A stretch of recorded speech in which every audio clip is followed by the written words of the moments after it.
everyone. My name is Harvey Steblyk, and I'm the president of the board of directors for the Calgary Horticultural Society. And welcome to Over the Garden Fence. Thank you very much for joining us this evening. Before we get started, I would like to share with you the Society's land acknowledgement. We respectfully acknowledge the enduring and active relationship of Indigenous people with this land, specifically the area in which we inhabit today, also known as the traditional territories of the people of Treaty 7, which include the Blackfoot Confederacy, made up of the Siksika, Kainai, and Piikani nations, as well as the Wesley, Chiniki, and Bearspaw nations of the Iahi, Nakota, and Tsuut'ina Nation. The Society, as an organization, is focused on the well-being of the land, and we endeavor to honor Indigenous, Inuit, and Métis rights and relationships with the land, and the ability for all to grow, live, work, and play within this territory. Thank you. A couple of housekeeping notes before we begin. Please keep your microphones muted during the session. We will be taking questions throughout, and so if you have questions, we ask that you please type them into the chat box, and we'll address them in an order that they come in. The session is being recorded and will be available in our member area on the website. A little bit about the Horticultural Society. We are a registered charitable nonprofit organization celebrating 117 years of cultivating Calgary's gardening community. Our mission is to encourage gardening for the enhancement of our environment and quality of life. One way we do this is through talks like this one. And with that, our guest this evening is Lex van der Raadt from Green Calgary. And we're very excited to have you here this evening with us, Lex. So thank you very much for joining us. Thank you very much for having me here. I'm really excited to be here. That's great. It's a topic near and dear to everyone's hearts as we deal with, or recover from last year's water restrictions and, just the most recent announcement from the city of Calgary that they're looking at, re-examining those water restrictions and the rules they impose going forward. So it's something that's near and dear to all of our hearts. So with that, I will turn it over to you in terms of what you want to say about our big friend here. Yeah, sort of like the elephant in the room, right? The barrel in the room. So thank you so much for having me. Green Calgary has been operating the Rain Barrel program for over 35 years now. And, we as a charity, we're a little bit younger than the society. We're close to 50 now.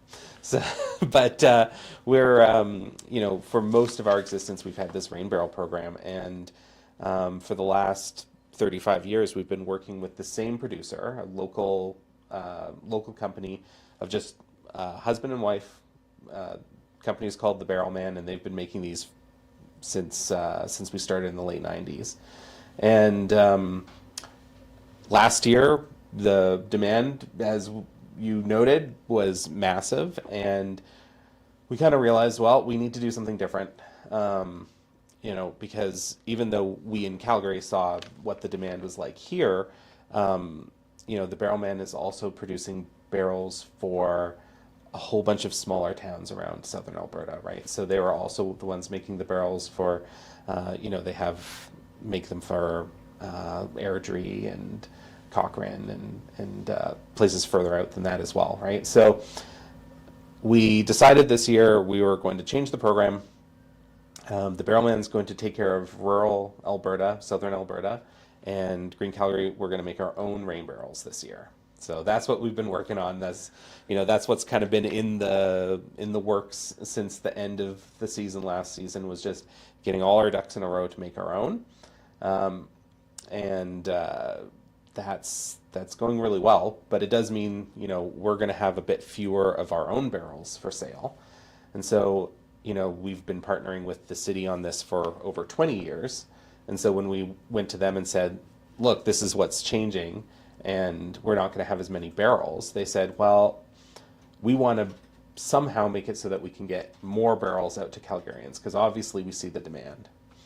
And so then working together, we developed a rebate. So that's what's going to be new this year. So we are going to sell our own barrels again, like we have been for years and years. But now there's also going to be a rebate from the city that people can either use on our barrels or they can use it on any barrel.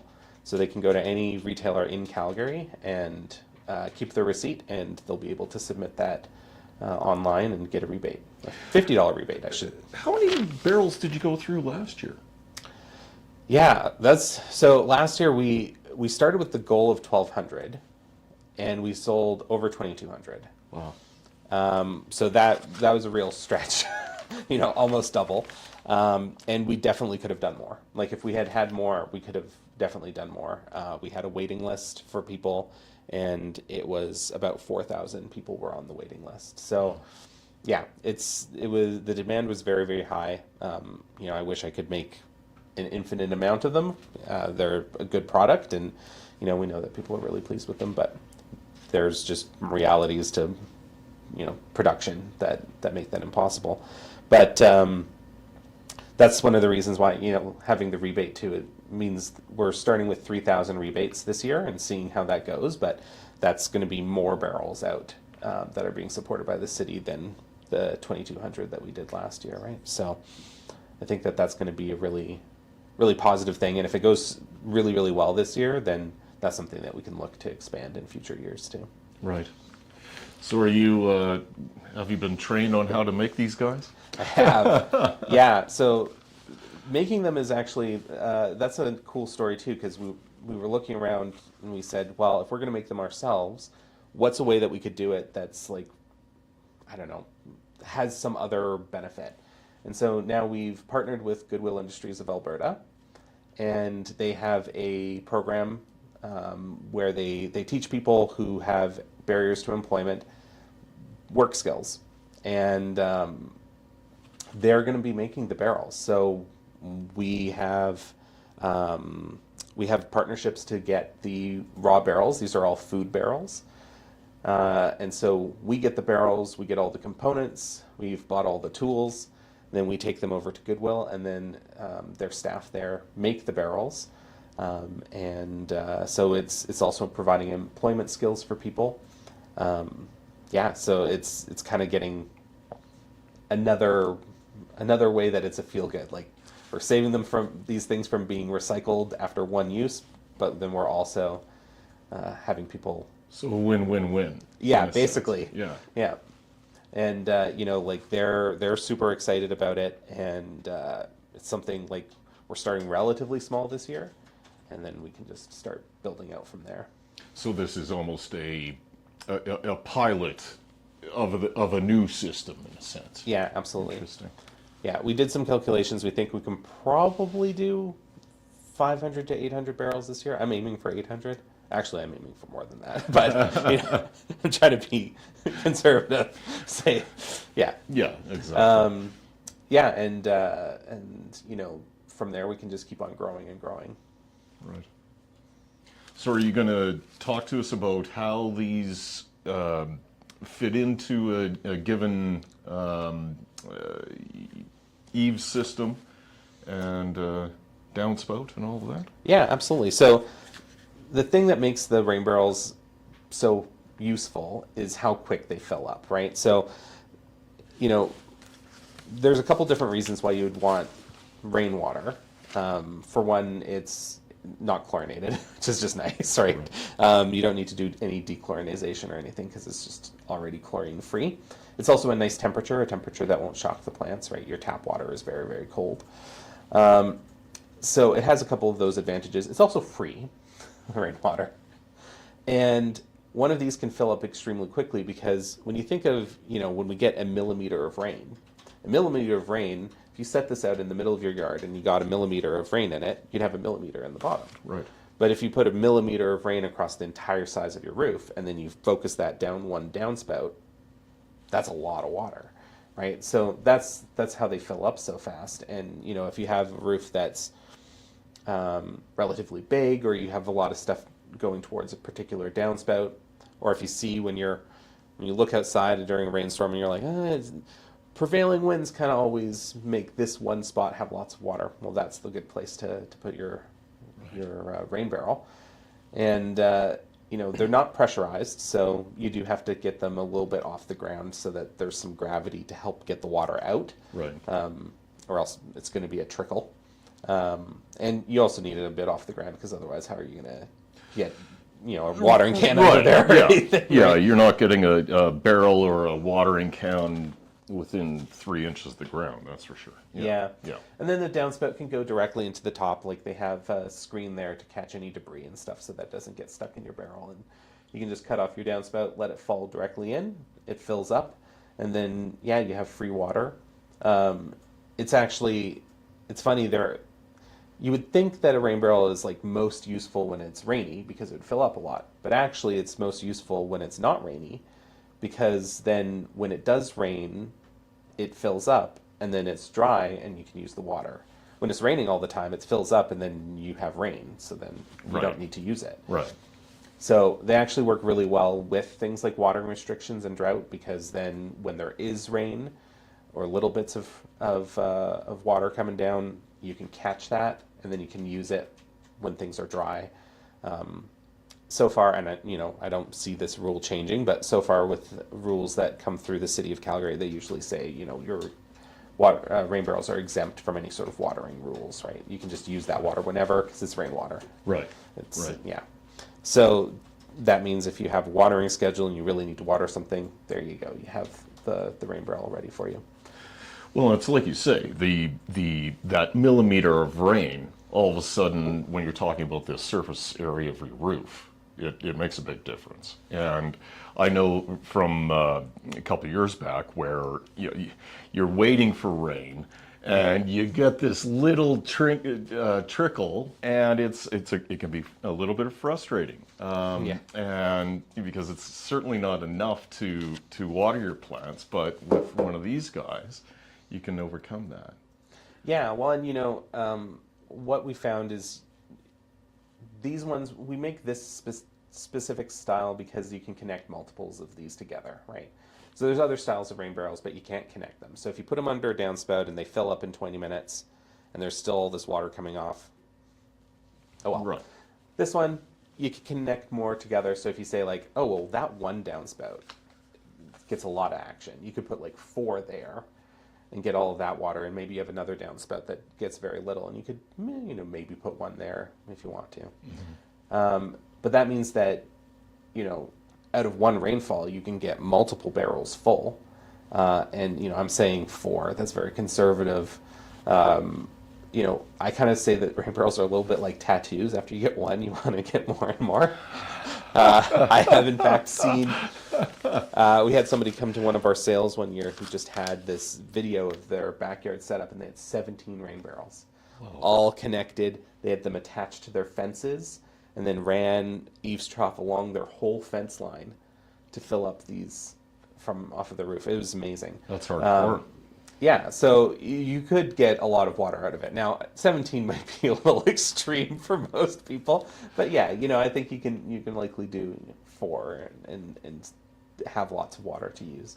Right, and it is for myself. I just put in barrels last year, and I know with installing them in sequence. Yeah. It was a bit of a hold your breath situation, because I wasn't sure if it was going to work for me. I'm not entirely mechanically inclined, notwithstanding it's a rain barrel. Excuse me, fairly rudimentary when I say mechanical, but nonetheless I was a little intimidated, and it was surprisingly easy. So it's certainly something that people can consider for their own yards as well. Yeah, and probably one of the hardest things with the rain barrels is just if you don't have, like if you're trying to get the water out, right? And you don't have the water, you want to use the water on a place that a watering can's just not going to really cut it for you. So that's one of the things we hear a lot is people say, well, what can I do to get the water out faster or get it further away from the barrels, right? Rather than just filling up a watering can and carrying it. And, we don't really, we haven't really done a lot of work on that ourselves, but I get a lot of people telling me that they're using solar pumps, especially RV pumps. RVs use a very similar size of outlets as these things do, and are able to use some of those tools to get the water around. So there are other options out there to sort of extend the use of them beyond just hand watering. Although we really just recommend hand watering because it's tried and true. Yeah, exactly. And what I was just mentioning in terms of the mechanical challenges that I've got, that hooking up heat pumps is way beyond myself. Right. Yeah. That would work well with the 17 maybe. Yeah.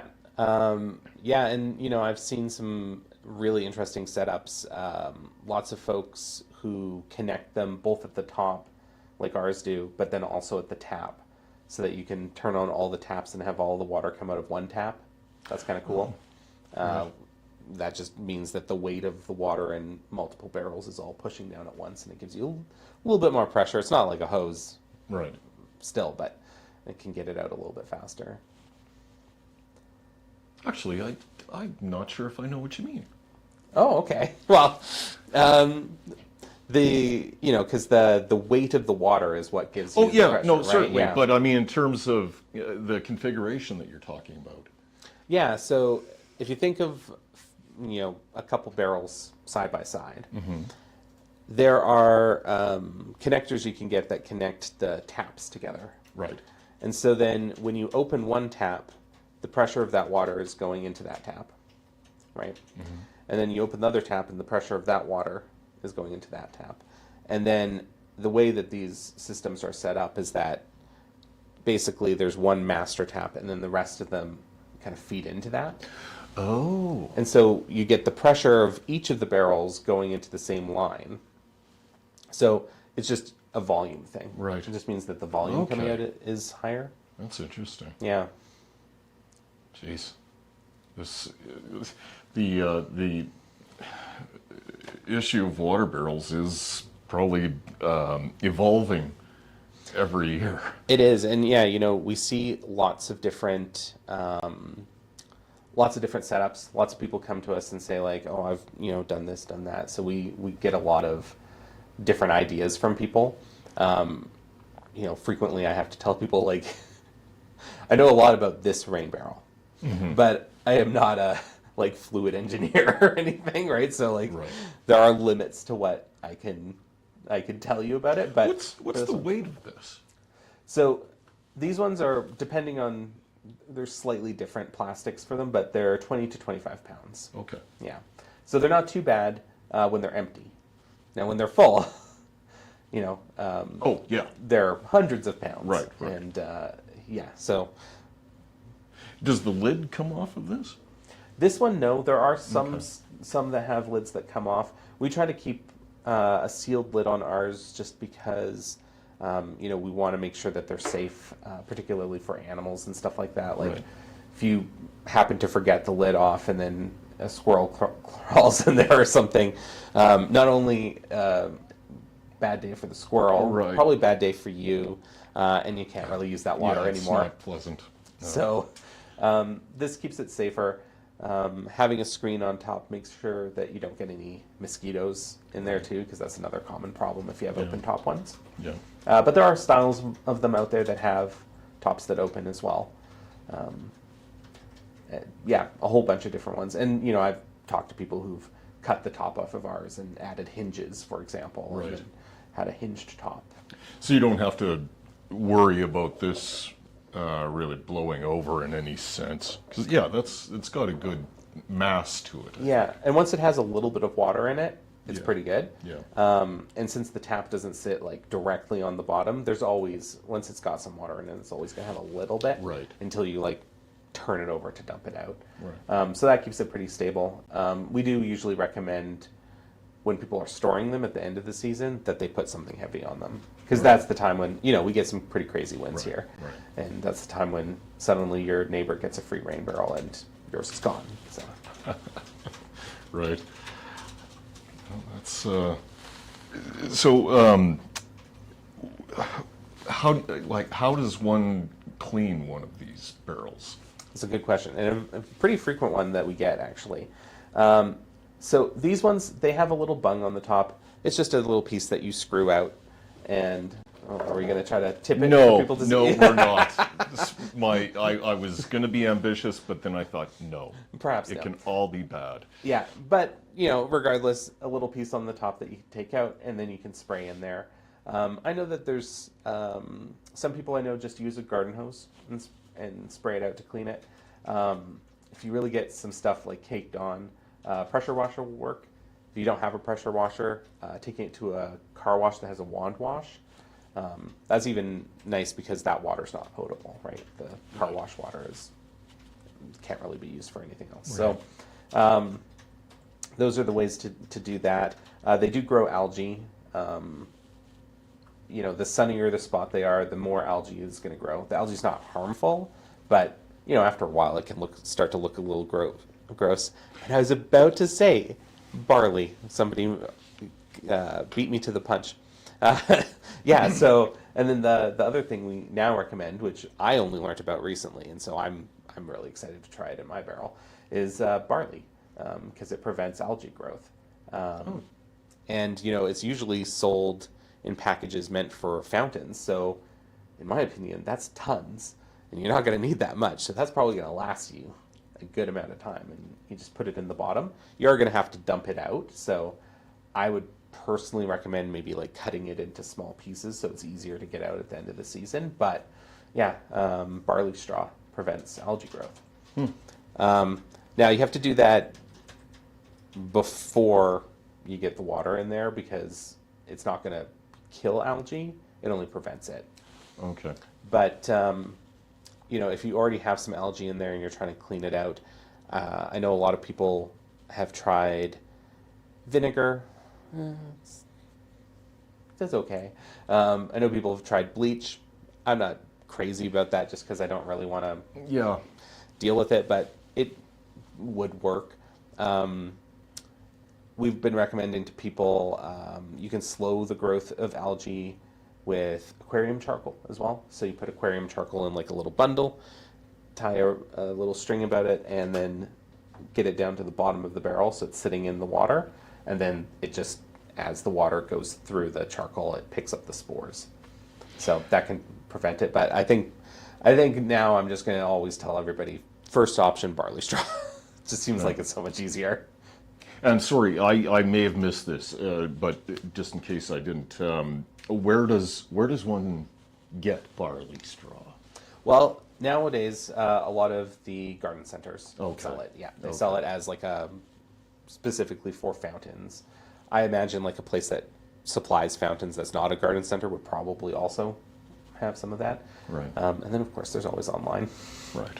Right. But you know, I would prefer going to a garden center. Well, yeah, especially these days where you want to, or you might want to support your local economy as much as possible. So, in terms of getting started, if someone was to, you know, if this was their first year, or even it's early in their water barrel management careers, as it were. When do you pop this sucker out and start filling it? Yeah, that's a really good question. So I know there's a lot of folks that I've talked to who like getting them out early. I usually don't recommend to even set it up until May though. So, because there's a couple different things you need to consider. First of all, when are you going to use the water? And they do fill up really fast. So I think a lot of folks who want to set them up really early, they want to make sure that it's going to be full when they are out in the Right. garden, but it fills up extremely fast. So that's not really as much of a concern as I think people make it out to be. And if it cracks, it's done, right? And so that you just want to avoid that however you can. So I generally say, we start for ours, we start pre-selling April 1st. That's when the rebate's going to become active as well. So, if you're buying a rain barrel and you want to get the city rebate, April 1st is your date to start doing that. So, we're coming up to that pretty soon here. But then you probably don't even want to set up the barrel until May or so. And even then, think of when you actually need the water, and don't set it up too much before Right, that, right.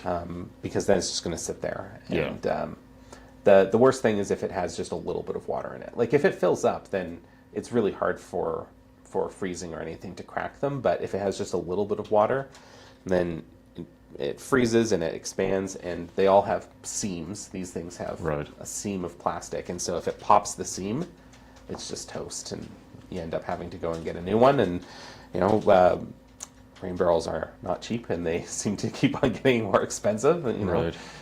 the production side of it just keeps on going up. So, and everything's more expensive these days. So, want to keep it as long as you can. But if you, don't set it up until, you have some pretty consistent, good temperatures, and then you make sure to winterize it by the end of the season. So, like, I usually aim for late October at the latest. Definitely, I usually try to go for like early October, but sometimes it ends up late Right. October. But before you have like consistent snowfall or consistent freezing, and if you're doing that, one of these can last a lot of years. And if the damage you're getting to it, like if it does get damaged, if it's just like the taps or the overflows or any of those things, those can all be repaired. Right. It's only if it cracks and then it's done, right? So Yeah. if you're treating it really well, I know people who got their rain barrels 20, 25 years ago from Green Calgary, and they're still using them, right? So they can last a really long time. So in terms of the program, why don't we talk about that a little bit? Just given that it's had some changes that are being introduced this year, so maybe you can explain what's new for this year. And I would suspect that many of our members are perhaps even new to the program completely. So maybe I'll ask you to just kind of give us a brief overview on that. Sure, yeah. So program goes live April 1st. So as of April 1st, you'll be able to go onto our website, greencalgary.org, and you'll be able to pre-order rain barrel from us. We have 4 sales locations. And so, they're one in each quarter of the city, basically. So you can look at which one's closest to you, pre-order a barrel for pickup there. And then on those days, we'll be there in the morning, have your barrel there, and you can just come pick it up. We'll load it into the car for you. And we have a demo area there, so we can show you how it all works and answer questions as well if you have any of those. We'll also have some barrels for sale at each of those sites. So about half of them are available for pre-order, and then the other half are just for you to show up on the day of. We're also going to have some of our barrels for sale at Golden Acre Home and Garden. So we have a partnership with them, and they're going to have our barrels sort of throughout the season as often as we can get them to them. Right. As of April 1st, you'll also be able to apply for the rebate, and that's a $50 rebate for up to 2 barrels. So it's 2 barrels per household. So if you have lots of people in the household, or you want lots of barrels, make sure that you talk about it and figure out where you're going to use the rebates. And then we'll have a form online for people to use for that. It'll be both on Green Calgary's website and the City of Calgary's website. And then our rain barrels, they're $125. And we also have a overflow hose that we sell as well, and that's $15.50. And that's just so that, it's naturally going to just overflow out the side. So if you want to get that further away, and, we usually recommend it, that's a 20 to 25 foot hose. So you can get it really far. You can send it over to a tree across the across the yard or what have you. Yeah, and so you can buy those 2 pieces and come and pick them up with us. So do you have different sizes, different configurations, or is it just you have a standard barrel like this, and Yeah. and this is it? There's a couple that are like very slightly different. Some are blue. Okay. This one is white, but it's kind of a clear white. There's also a white that's a little bit more matte. It's because these are all reused food barrels, right? So they are what they are when we get them. So they're all a little bit different. They all hold about the same amount of water, though. And we only do this style now. We have done other styles in the past, but this one's been a really good one for us. So we've just stuck with this one for the last while. But figure out if that's the right style for you, and if it's not, well, now there's a rebate, so you can go and get any barrel you'd like. Right. I was looking at lots of fun different kinds. You can go real fancy with rain barrels. There does seem to be a cottage industry there. Yeah, so there's all sorts of types. We recommend to everybody, if you're going to go and buy one anywhere, just make sure that it's nice thick plastic, because if it's really thin plastic, some of them are kind of like a plastic garbage can kind of plastic. Those, just once they get full, the weight of the water just bows them, and then they're not going to last. They're not going to last very long, though. Right. They usually tend to be on the cheaper side, and then a couple years and they're toast. But if you get one that's a nice thick plastic, that's going to last quite a while. Yeah. So this is. I'm just going to turn it for the folks here a bit. Yeah. But this is the overflow line right here that you were talking about? Yeah, so this one comes with 2 different options. So you can actually just put on a plug like this, and then you can see that that's solid. Yeah. And then that's where you just cut it off. Or you can put on an overflow, and that one is just a little spigot point. If I hold it up, maybe it's easier to see. And that's where you can attach a hose. And so because you get one of each, you can basically decide which side you want to have overflow, which side you want to just not have it come out of. And then if you want to attach more in series, you can use more of the overflow pieces to connect multiples. And you would use this for a series of them as well. Okay. Yeah, and you can just cut the hose, because Right. when you buy don't the need hose, it's like 25 feet. Right, So right. you can cut off 6 to 9 inches depending on where you set them. I wouldn't really go more than 9 inches, because the longer the hose, the more likely it's going to droop, and then you're not going to get good water flow. Right. And then you just connect them between. The hoses always come with hose clamps, and you can always get more of those. They're pretty cheap. And just clamp them to each side and do as many as you'd like. I'm intrigued by the idea of the overflow, just leading a hose into wherever you need it. Yeah. That's because, honestly, it was one of the biggest things.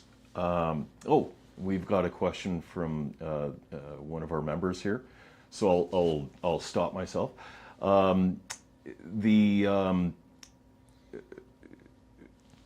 When you build the barrels, do you put the overflow connectors in the food barrel? Yes. Yeah. So when we get the food barrels, they have no holes in them. They only have a bung at the top. That's how they get in this case, this one is a barrel that held pop syrup. So it was full of pop, and they use the outlets on the top to get the syrup out. And then once they're empty, we get them, we wash them, and then we cut the holes in to put in the overflows on both sides and to put in the tap. We cut a hole on the top to put in a screen. I'll be darned, I didn't even notice this. Okay, so there are overflows on both sides. Okay. Yeah, and we put all of those in ourselves, and that's one of the things that we do is we melt them in, right, so that they're really, really strong. Some of the barrels you find they just kind of pop in. Mm-hmm. That works okay, but obviously that means that if they warp from freeze and thaw, you're going to have to fix it or replace the parts or what have you. These last a pretty long time because they're actually melted right into the plastic. Yeah. Yeah, that's, I was going to say that's one of the thing that I was surprised from last year is just what you were stressing earlier in terms of how quickly these things fill up. It's shocking, really. So you don't have to get, in terms of getting the start in spring, you're right. Like you don't have to get that, you don't have to get this set up and ready to take in water much before you're willing or ready to use it. And honestly, we our members may have seen the email from the horticultural office a couple weeks back that was mentioning that it was 12 weeks from that time to the last frost, which I was quickly doing the math or the gazintas and ciphering on my calendar, and I magically landed up being right at the May long weekend. So yeah, it's like that. We did have a poll in terms of when you set up your water barrel. The most common answer, actually by a fair bit, well, I guess by one response, was the second half of May. But it's looking like most people are in the month of May at least, not really getting too much before that.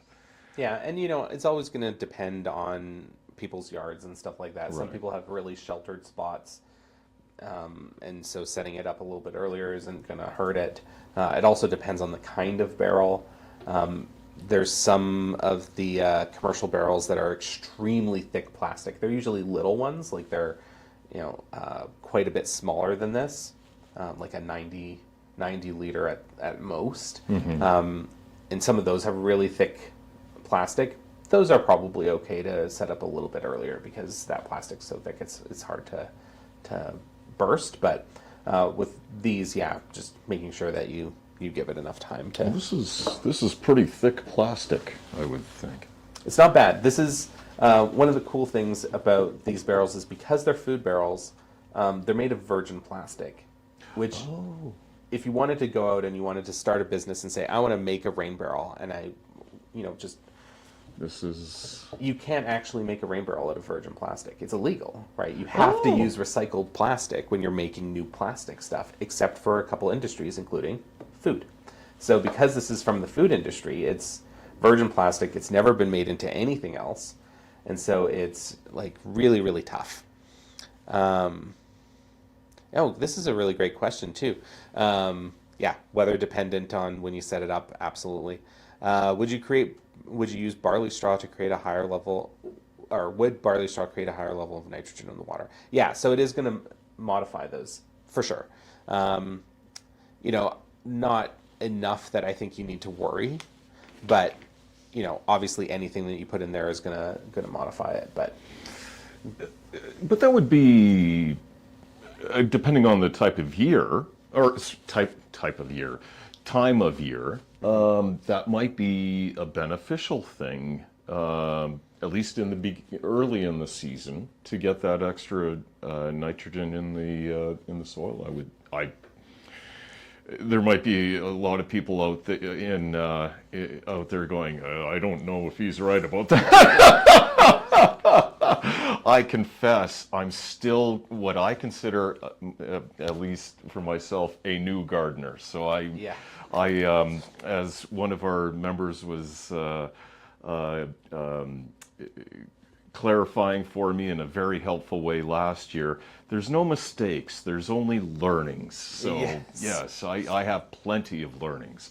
Yeah, well, that's a good point. And I'm very cautious around how much I use fertilizers at all, because I'm also a novice gardener, so I'm always worried I'm going to mess something up. So definitely something to keep an eye on. But yeah, I would just imagine that it's not going to be enough to really harm anything. But keep it in mind when you're when you are using fertilizers that you have more nitrogen So, in the system. on that point, because I suspect many of us might be going to the garden center, yeah, closer to planting season and planting time. So we're not going to be the only ones in there, and it's going to be busy. Sometimes you can't, really corner any staff.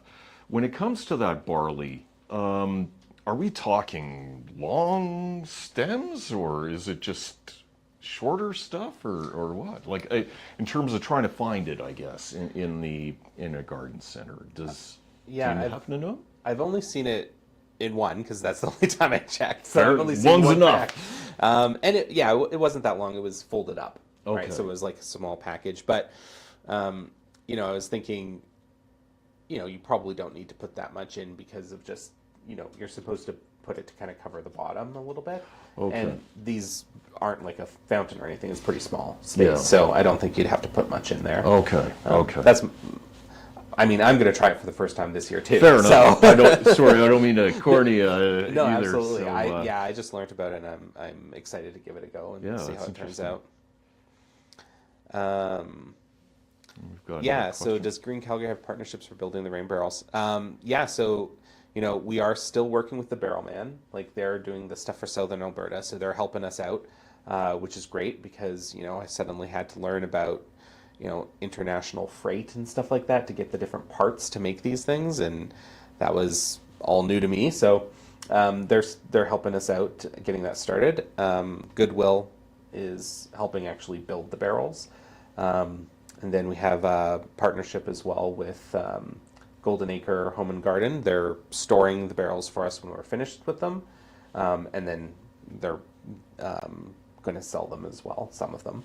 And then we have partnerships with the different places that are going to host our events. So, the Calgary Horticultural Society is one of those. So we have an event here on June 14th where we're going to have barrels. And then we also have events with IKEA, with Calgary Co-op, and with the Genesis Center. So we have quite a few people helping us out on putting this whole program together. Great. Yeah. Because, it's certainly something that's worthwhile. Yeah. Honestly. And the barrels themselves, we get these donated from Coke and Pepsi. So both of those companies are helping us get the raw barrels as well. And probably not a supply that will dry up anytime soon then. No, and I imagine we'll just have more of them in the summer. Yeah. Like, No, that's as people great. drink more Coke and Pepsi, we'll get more barrels. True. No, like that one should be pretty good. These are harder to find now, just like the raw ones, because the food industry is moving away from using them. Oh. Most of these now are used for chemicals, and we just can't make those into rain barrels. Right. That's just Yeah. far too risky. Right. So it is a little harder to find the. So maybe supply is going to be a little bit of a question for you over time. Well, I'm hoping that as we start this and people start to hear about it, we'll be able to convince more folks that it's Right. gonna get out there into the universe, and Yeah. we're gonna get some people to come in and be like, "Hey, we have food barrels. We can give you food barrels." So that's my hope, Yeah. Yeah. No kidding. and probably my project for next year. Yeah, and one would think. The bottling industry is. I would suspect they're going to be using this for a few more years yet. Yeah. Yeah, that's. We have.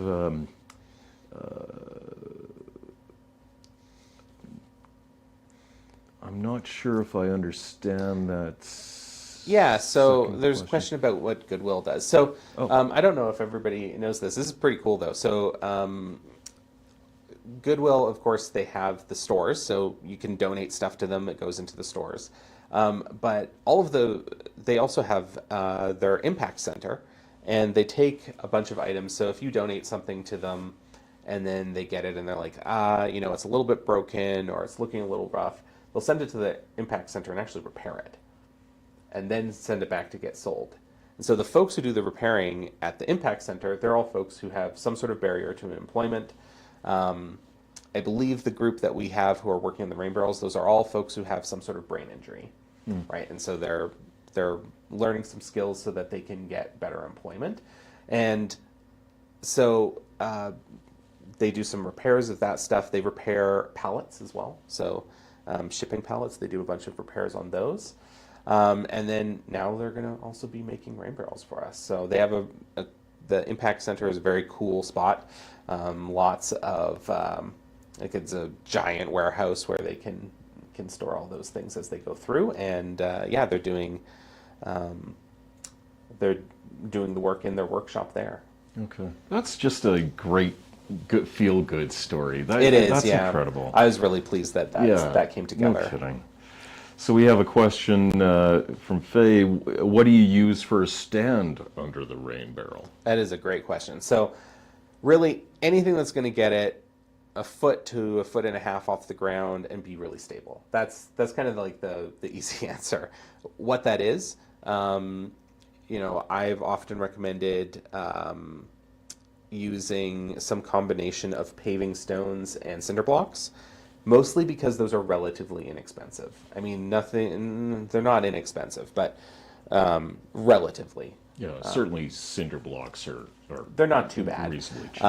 And they're nice and solid, right? Because the main thing is that you want to make sure that it's high enough up, but you also want to make sure that it's on something really solid, because when, you think it's catching the rainwater, but there's also water splashing all around it. And if the earth underneath it gets really soft, and this is extremely heavy, it can tip over. And then, worst case scenario, that hurts somebody. But the even best case scenario there is you're down on the ground opening the tap and waiting for it to drain out enough that you can half lift it. Yeah. It's not something you want to be doing. No. You want to be having fun with these things. Yeah, exactly. Yeah. Also, wooden stands work really well. You just need to make sure that they're really tough. We have in past years sold stands that we've made. We're going to try that again. We actually have a potential partnership coming up that would make some of those, but I don't know about it yet, so I can't really announce what it's going to be. But I hope that goes forward and we can make more of those. But yeah, cinder blocks are really good, and then if you make something out of wood, just make sure that it's really tough. Right? Yeah, you're reinforcing that quite a bit. Yeah. Cinder blocks might be your best bet. Yeah, especially if you're just starting off.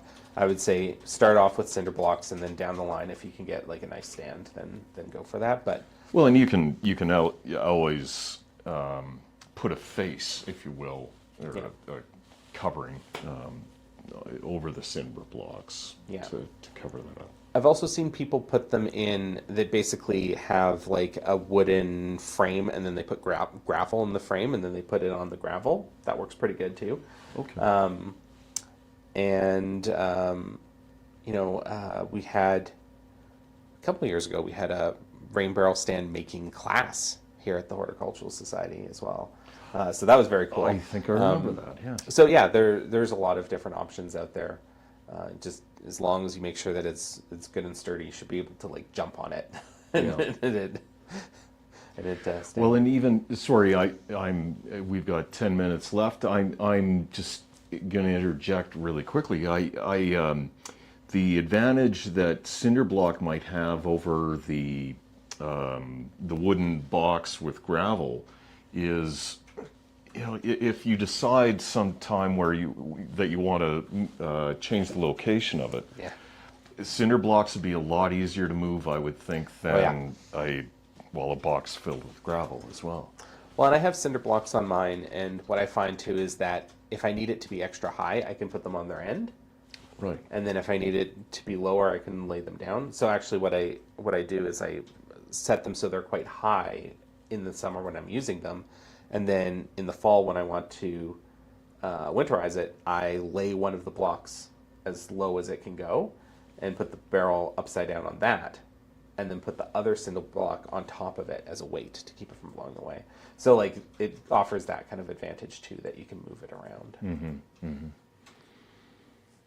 Yeah, do you turn them upside down? Yeah, when you're winterizing them, ideally, I always tell people when we do presentations on this stuff, hey, you should store this in a garage or a shed. But everybody knows garages and sheds, extremely precious space. You don't necessarily want to fill it with a rain barrel. I get it. So if you're leaving it outside, if you're turning it upside down, that's the main thing, because then it's not going to gather water, right? And then if you have something heavy on it, it's not going to blow away either. Ideally, you could have something over it like a tarp or something, but it's probably not necessary. Right.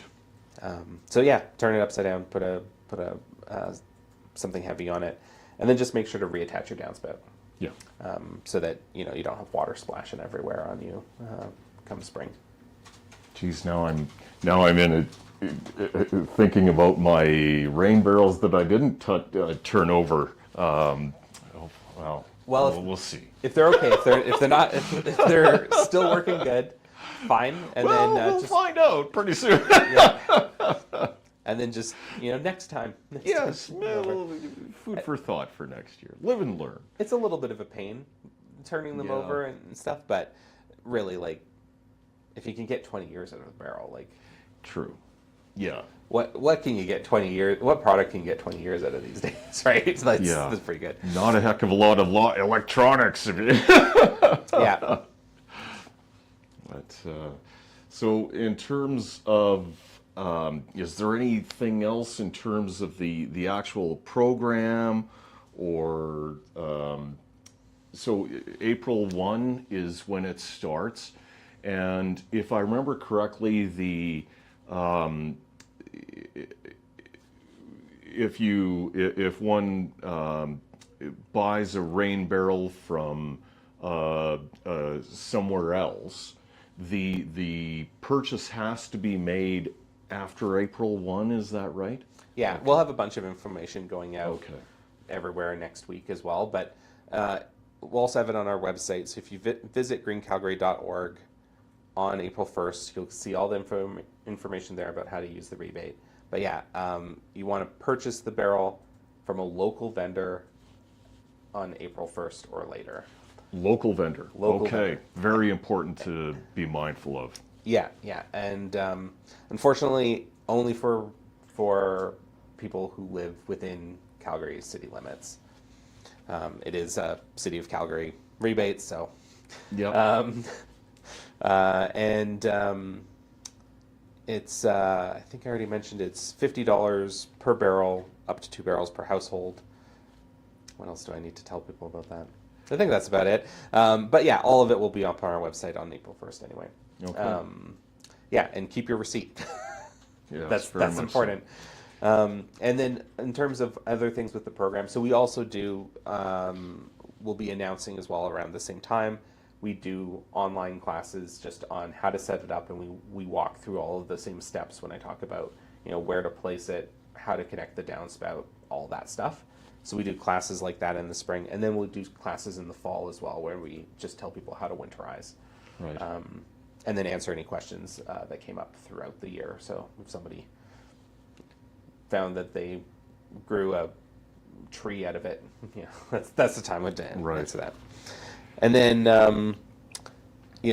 not in terms of the Rain Barrel program itself, but we also have a program that we are presenting here online with the Calgary Horticultural Society tomorrow, and that's our Spill the Beans program, and that's a program that we do to help people cut down on food waste. And we talk about things like proper storage, where to buy produce, and how to use it up, and things like that. So. And so that is tomorrow. What time is that? It's 7 p.m. and I believe you can register until noon tomorrow on the Horticultural Society's website. Okay. Yeah. It should be a good one. Great. Well, thanks very much, Lex. And just before we sign off here, I just want to remind our members of some upcoming events. The biggest event that we have coming up at the end of next month is the Gardeners Market at the Commons in Atco Park, which is at 5302 Forand Street Southwest. And again, that's on Saturday, April 26th, and that'll be presented by Greengate Garden Centers. As well, at the end of March, we have the Design Your Yard workshop, which is in person at the, I don't know if we've got a location for that, but it is mentioned on our website as well. And we've got future member talks on April 3rd, more Design Your Yard workshops and courses that we'll be having in person later on in March as well as in early April. So we've got, it's that time of year where we start to get excited again for gardening. I know that my seedlings in the basement are piping up, and I'm hopeful I didn't put them out, plant them too soon, but we'll see. Anyway, thank you for the thought, Ellen, and again, thanks very much, Lex. We're very happy to have you, and this, I'm gonna have to look at getting a barrel myself even. But Yeah. Anyway, thank you very much. Thanks for And having me. thank you very much to all of you for joining us this evening. Thank you very much.